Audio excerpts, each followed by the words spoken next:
Our pneumatic robot was built around a central piston with extensions going out to sets of L-beams on the side of the ladder with large gears sandwiched between them.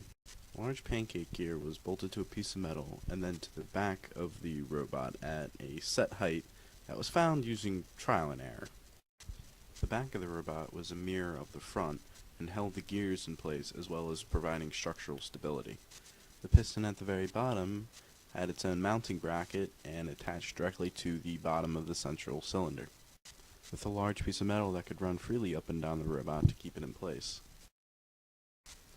After we had gotten the robot built and hooked up, but before I started programming, I hooked all the outputs up in FluidSim up to individual buttons so I could trigger each cylinder forward and reverse individually to try to get a feel for how the program would function when it was complete, as in relation to timing and what order things need to be activated in.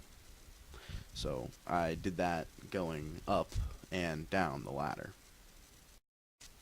Throughout the whole process, start to finish, there were quite a few problems that needed to be overcome.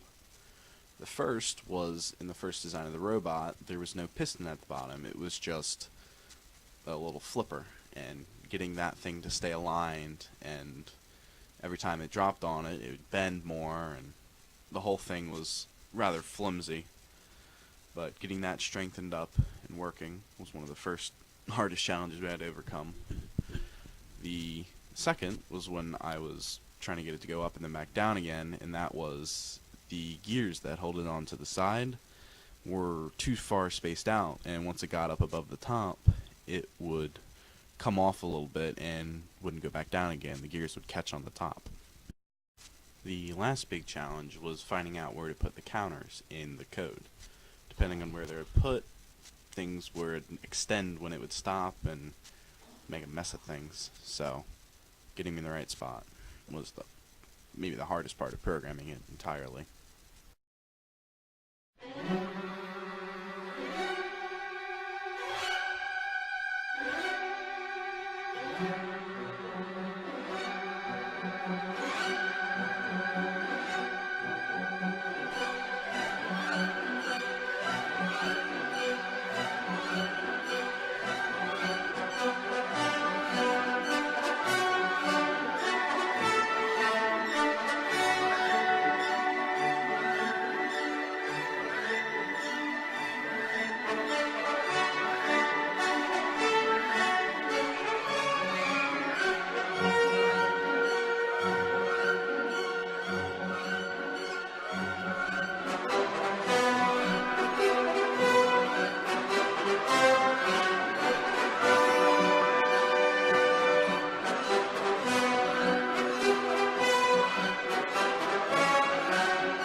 What the hell just happened?